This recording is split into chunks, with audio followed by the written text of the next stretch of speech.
They called me the one who could handle anything until I finally asked, what happens when I can't? If you learned before you were old enough to name it that your needs were background noise and everyone else's needs were the main conversation. If someone in your life has ever used the word capable in a tone of voice that meant you no longer qualify for care, this story is for you. My name is Imani Caldwell. I am 33 years old. This is the story of what it costs to be the easy one, and what happens when the easy one finally stops. Before I tell you where I am today, I need to tell you where I was when everything changed. I own a home I chose myself in a neighborhood I researched for 8 months before making an offer. I run a bookkeeping practice that started on a second-hand laptop with a cracked hinge. I have savings that nobody contributed to and debt that nobody helped me carry. But before any of that existed, there was a Saturday afternoon in May that cracked something open inside me that I had been keeping sealed for 27 years. Please subscribe, leave a like, and share this with someone who has been holding on longer than anyone around them realizes. My younger brother Darius graduated from law school on a warm afternoon that felt more like a coronation than a celebration. My parents rented a hall, hired a caterer, brought in a photographer and a DJ. There was a custom banner outside the entrance with Darius's graduation portrait printed large enough to see from the parking lot. Extended family flew in from Georgia and Maryland. Old family friends who never came to anything made an exception for this. I arrived the morning before to help set up, and stayed through cleanup the following day. I carried folding tables, directed the caterers, managed the seating chart when families arrived together who had RSVP'd separately, and handled a situation near the end of the evening when 2 cousins who hadn't spoken in 4 years found themselves seated directly across from each other. I wore a dress I had ironed twice. I smiled in every photograph. When Darius gave his remarks and thanked our parents for everything they had sacrificed, I clapped the longest. I was proud of my brother. None of what came next had anything to do with him. 2 days after the party, my mother asked me to come by before I drove home. She said my father wanted to talk while we were all together.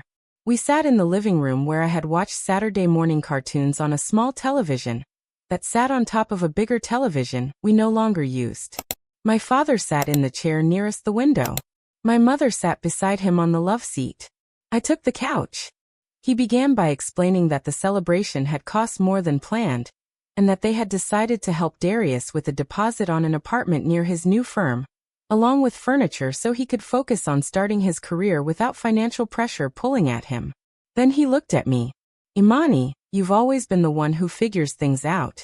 That's just who you are. Darius needs a different kind of support right now, and we have to be honest about that.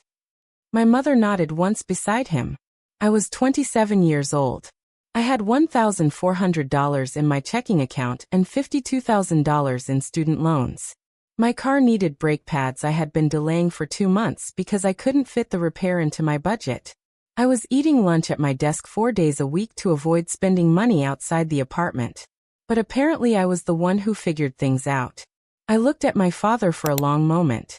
Then I asked the only question that actually mattered. Has either of you ever asked me what I was dealing with?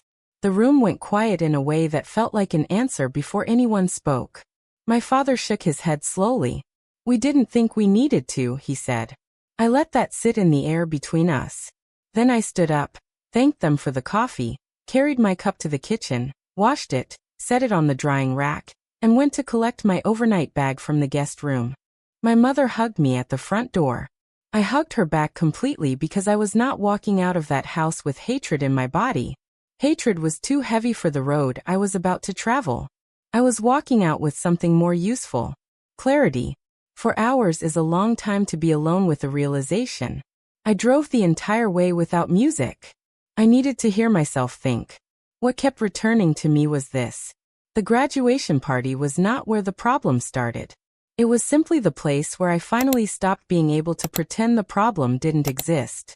The party was a spotlight pointed at something that had been standing in the dark for 20 years. I grew up in a household that was stable without being comfortable.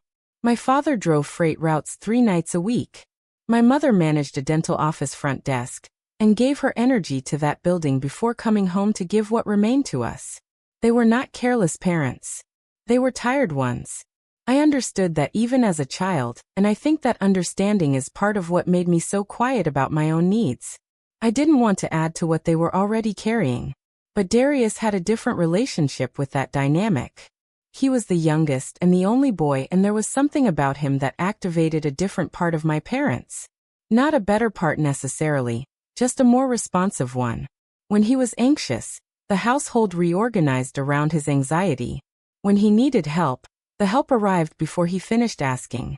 When he failed at something, my parents treated it like a problem they were personally responsible for solving. I observed this and drew the obvious conclusion. Some needs were urgent. Mine could wait. When I was 13, I found a summer writing workshop at the Community Arts Center near our neighborhood. 2 weeks, a working writer leading each session. A final reading where participants shared something they had written. The fee was $200. I kept the flyer in my nightstand drawer for 3 weeks.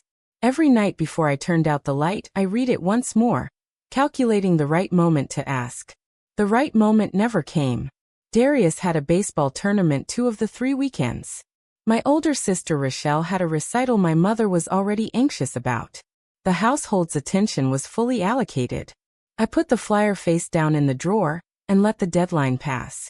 That summer I sat at the kitchen table every morning before anyone else woke up and wrote in a composition notebook I had bought with birthday money.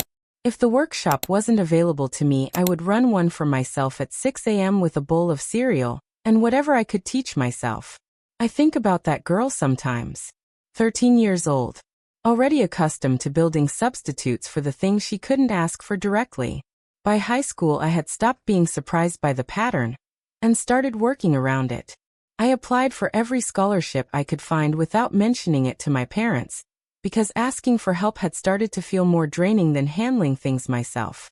I won too. My parents celebrated at dinner. Then the conversation drifted back to Darius's upcoming college visits. I passed the bread rolls and kept eating. College was 4 years of evening shifts at a campus cafe, studying on lunch breaks, and learning what $40 in groceries could become with careful planning. I graduated with honors. My parents drove up for the ceremony. My father took photographs on a phone that kept running out of storage, so he had to stop and delete things between shots. We went to a restaurant afterward. Somewhere between the entrees and the check, the conversation turned to what Darius was thinking about studying. I looked at my diploma sitting in the chair beside me and felt something I didn't have a name for yet. I smiled. I ate. I hugged my parents in the parking lot and drove back to my apartment alone. That was just how things were. Until the afternoon I sat across from my parents in that living room and understood they did not have to be. I got home a little before midnight. My apartment was 620 square feet. The furniture was assembled from thrift store finds and curbside discoveries I had repaired myself. The bookshelf was built from wooden crates stacked and secured with brackets I installed on a Sunday afternoon using a tutorial I watched 4 times before starting. 2 plants sat in the window above the kitchen sink. I watered them every Thursday morning because routine was one of the few things I had always been able to give myself for free. I changed into comfortable clothes, made tea, and sat at the kitchen table with a notebook. I drew a line down the center of a blank page.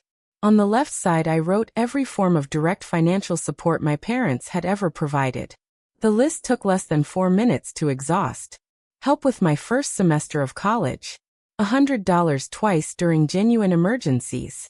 1 tank of gas when I mentioned my gauge was low. On the right side I began the other list. Every loan document I had signed a loan. Every skill taught from library books and late-night videos. Every month I chose the generic version of something, declined a social invitation, ate the same 4 cheap meals on rotation. The right side filled the page and continued on to the next one. I looked at both lists for a long time.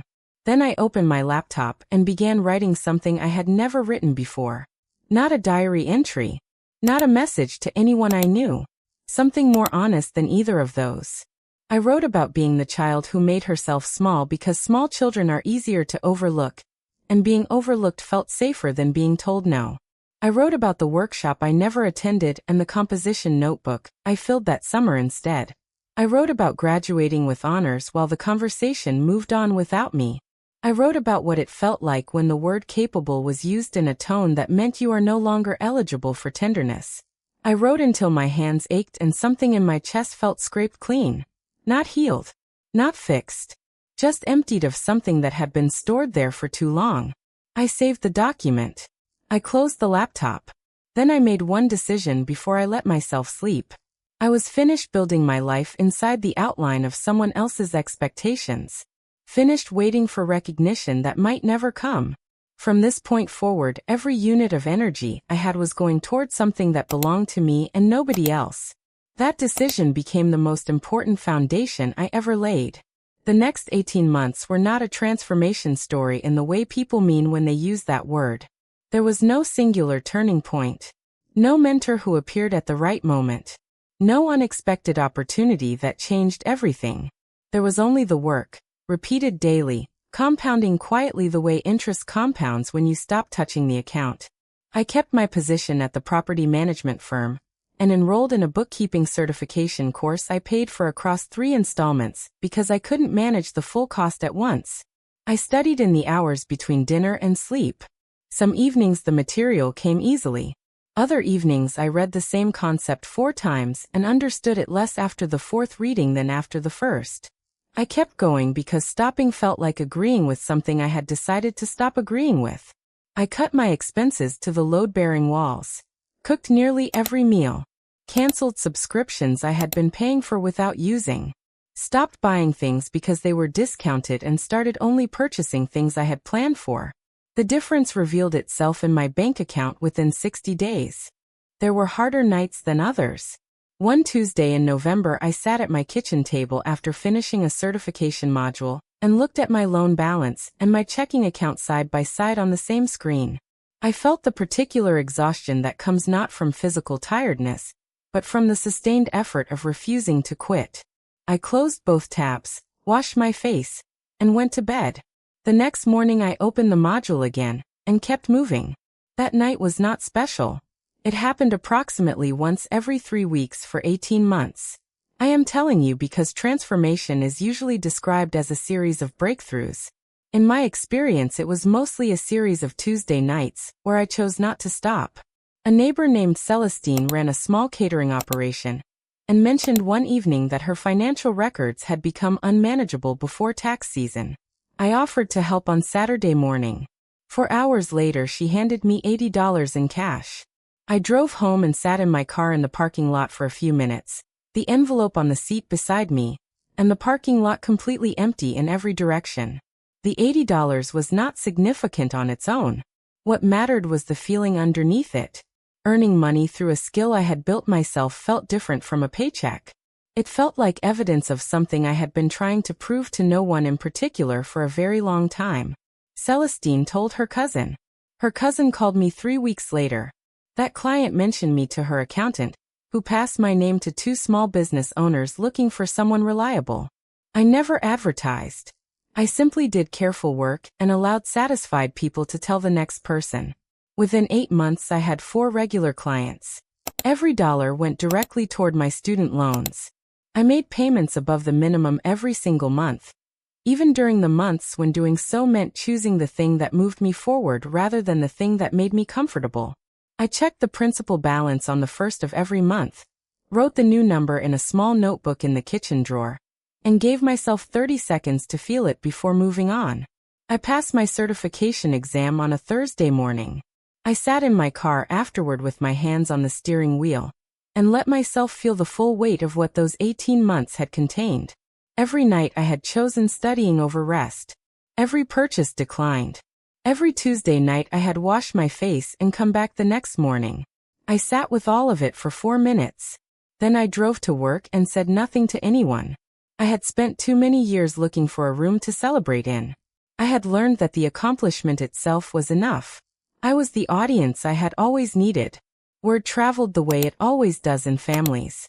Quietly, imprecisely, and faster than you would expect. Within a few months of my life visibly improving, the phone began ringing with new regularity. My mother called to ask how I managed my savings. She had heard things were going well, and wanted guidance. I answered genuinely and suggested resources that had helped me. She thanked me. She asked nothing about what those 2 years had cost. My father sent a text. 3 words. I'm proud of you. I read it twice, put my phone face down, and sat with the complicated feeling of receiving something I had needed for 20 years arriving as a notification while I was eating lunch on a Tuesday. What became clear across those conversations was a pattern I recognized immediately, because I had been living inside it my entire life. When I was rationing groceries, nobody called to check on me. When I was signing loan documents, nobody wondered what my face looked like in that moment. When I was teaching myself accounting at midnight, nobody thought to ask whether I was okay underneath the composed voice I had been performing since childhood. Now that the results were visible, everyone wanted proximity to the story. I chose not to be bitter about this. Bitterness had a cost I had already calculated and decided not to pay. But I chose to see it clearly without softening it. My worth had never been theirs to assign. I was only now, at 29 years old, beginning to live as if I fully believed that. The Christmas gathering that December smelled exactly like everyone before it. My mother's sweet potato pie cooling on the counter. Cedar from the decorations mixed with something savory from the oven that I have never been able to identify, but have associated with coming home since I was small enough to run under the kitchen table without ducking. Old gospel played from a Bluetooth speaker someone had finally convinced my father to use instead of the portable CD player he had defended for years. Uncle Bernard held his position near the fireplace, telling a story that grew longer each time I heard it. I arrived with a dish I had cooked and flowers for my mother. She held the hug at the front door a few seconds longer than usual.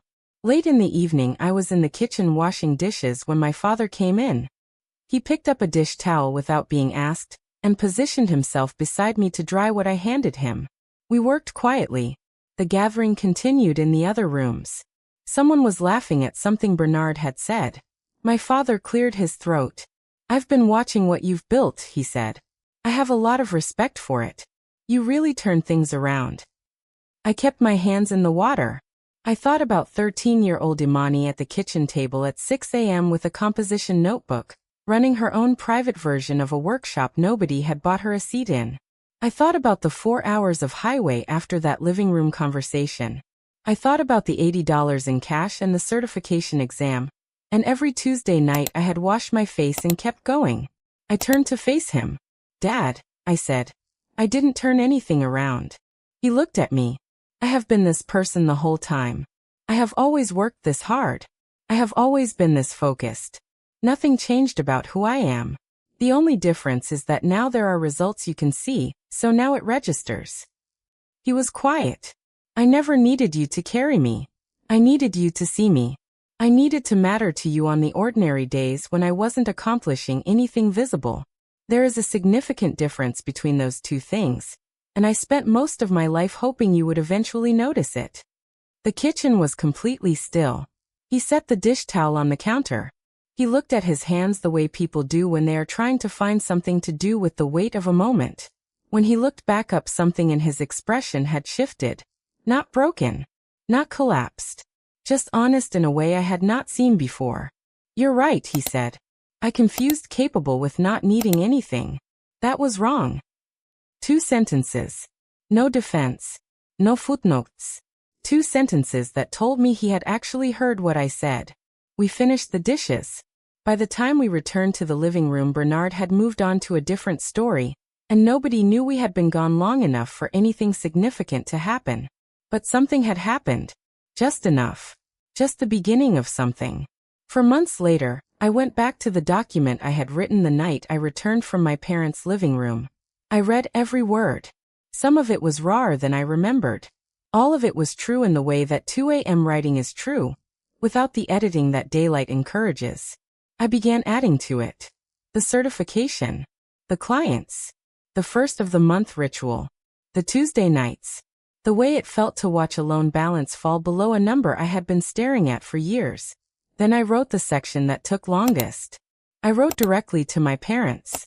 I told them I had spent most of my life trying to earn a quality of attention they had reserved for someone else, and that the trying had made me someone smaller than I was supposed to be. I told them that what they called my independence was something more complicated. It was loneliness that I had learned to make useful because the alternative was just loneliness. I told them I forgave them. Not because the years of being overlooked had left no evidence. Not because the pattern had been acceptable. I forgave them because I had finally stopped wanting the past to be different and started wanting my future to be mine. Carrying the old anger forward would have meant letting it help design whatever came next. I was not willing to give it that much influence over my life. I told them that being left to figure things out had made me someone I genuinely respected. I told them I wished they had seen me sooner. And I told them I hoped the kitchen conversation had been the beginning of something more honest than what we'd had before. I printed every page, sealed the envelope, and dropped it in the mailbox on my corner the following morning on the way to my car. I didn't pause at the mailbox. The letter had already done its work. 11 days later my mother called on a weeknight. I could hear in her first breath that she had been crying before I picked up. She did not make excuses. She read me one sentence from the letter, the one about loneliness made useful, and said she had not been able to stop thinking about it since she read it for the second time. She said she was sorry. Slowly and without qualifications. She said she had believed my self-sufficiency meant she had done something right. She had not understood until she saw my words on paper that self-sufficiency and emotional security are not the same thing, and that she had been mistaking one for the other since I was small enough to believe staying quiet was the same as being content. We both cried. Not dramatically. The quiet kind of crying that happens when something stored incorrectly for a long time finally gets moved to where it belongs. Nothing was resolved the way a single conversation resolves 27 years of distance. We still had habits built from decades of relating to each other in particular ways. We still had rooms in the relationship that had been closed so long neither of us was sure what was inside them. But we were speaking honestly. That was the first time that had ever been true between us. A week later a letter arrived with my father's handwriting on the front.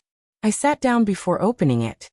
He wrote that one line had stayed with him every day since reading my letter. The part where I said that being capable of surviving without support was not the same as not needing to be loved. He said he had spent 30 years confusing those two things, and that the confusion had cost me something he couldn't calculate and couldn't return. He said he was proud of the woman I had become. Then he added one sentence I did not expect. He said he was more proud of the woman I had always been. I read that 4 times. Then I folded the letter and placed it in the small wooden box on my dresser, where I keep the few things I want to make sure I don't lose. Last spring I bought a house. The closing was on a Wednesday morning. I drove there alone. The agent handed me the key in the parking lot, shook my hand, said congratulations. I thanked her and walked to the front door by myself. I unlocked it. I stepped inside. I walked through every room slowly without turning on any lights, stopping in each one to stand still for a moment.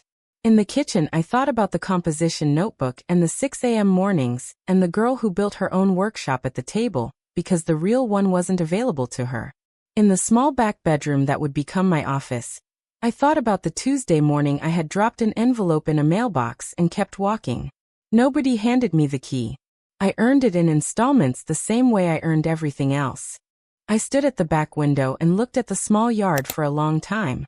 Then I went to the hardware store and bought 2 plants. I put them in the kitchen window when I got home. Thursdays. I would water them on Thursdays. My student loans reached 0 on a Friday afternoon in October. I made the final payment from my phone between 2 meetings. I put the phone face down and sat without moving for 90 seconds. The silence felt physical, like a pressure that had been present so long it had become part of the atmosphere. And then suddenly it was gone and the room felt different without it. I got up, walked to the kitchen, poured a glass of water, drank it standing at the counter, and went back to my desk. Some victories are quiet. That doesn't make them smaller. It sometimes makes them bigger. My bookkeeping practice now has more clients than I can manage alone. I recently hired someone to help with 3 of them. The afternoon I sent that first contractor payment, I sat with the strangeness of it. I had started with $80 cash in a parking lot and a neighbor's disorganized receipts. Now I had built something that required other people. Darius called last month. Not to congratulate me. Not because he had heard something through the family. He called because he wanted to say something he had been holding for a while. He said becoming an adult and building his own stability had given him a different view of our childhood. He said he had not understood from inside the position he had always occupied what it must have looked like from mine. He apologized for the ways the family's attention had been distributed, and for never questioning it when he was the one benefiting. The conversation was uncomfortable the way honest sibling conversations can be. We didn't resolve everything. We left some things sitting between us that would need more than one call to address. But we were telling the truth to each other. In our family that was new. And new things, handled carefully, can become something you eventually rely on. Before I close, I want to come back to something. I want to come back to that 13-year-old girl at the kitchen table. 6 a.m. A bowl of cereal going soft in the milk. A composition notebook open to a blank page. A workshop flyer sitting face down in her nightstand drawer, because she already knew the answer before she asked the question. She didn't know that morning that she was building something. She thought she was just making do. She thought she was substituting for something she couldn't have. She was actually learning the most important thing she would ever learn. That when the world doesn't give you a seat at the table, you build your own table. And you sit down at it every morning before anyone else is awake. And you do the work anyway. That girl is the reason I have the house. She is the reason I have the practice and the savings and the wooden box with the letter folded inside it. She is the reason I could stand in that kitchen with my father and tell the truth without raising my voice. Everything I have built started with a 13-year-old girl who decided that if nobody was going to see her, she was at least going to see herself. I owe her everything. If you have stayed with me this far, I want to leave you with something worth keeping. There will be people in your life, some of them people who genuinely love you, who will still fail to see you clearly. They will look at your composure and conclude you are fine. They will observe your silence and call it contentment. They will watch you handle difficulty without visible collapse and decide the difficulty must not be costing you much. Let me say this plainly. The fact that you survived without certain support does not mean you deserve to go without it. Those are two completely separate statements, and the people in your life may never understand the difference. That is their limitation. Do not make it your identity. The fact that you kept moving, kept showing up, kept building something from whatever was available, that is not evidence that you needed less. It is evidence that you were stronger than the situation required. There is a difference. Honor it. The moment you stop building your life around the hope that someone will eventually look over and finally see you, something changes. Not overnight. Not dramatically. Slowly, in the direction of something that actually fits who you are. Learn the skill that moves you forward, even when you learn it alone at midnight. Pay down the thing keeping you anxious, even when the progress is invisible for months. Take the next small step today, even when the destination feels like it belongs to a different version of your life. And when you arrive somewhere you once believed was impossible, do not fill that moment with bitterness toward the people who couldn't see you coming. Fill it with the knowledge that you became this person while nobody was watching. Fill it with gratitude toward the version of yourself who kept the composition notebook going even when nobody bought her a seat in the workshop. Fill it with the quiet understanding that you were always worth seeing. They just didn't look. That was never about your worth. It was always about their vision. Thank you for staying until the end. If this story found you at the right moment, please subscribe, leave a like, and pass it to someone who has been waiting for permission to stop waiting. You don't need permission. You never did. That girl at the kitchen table already knew that. It just took the rest of us a little while to catch up to her.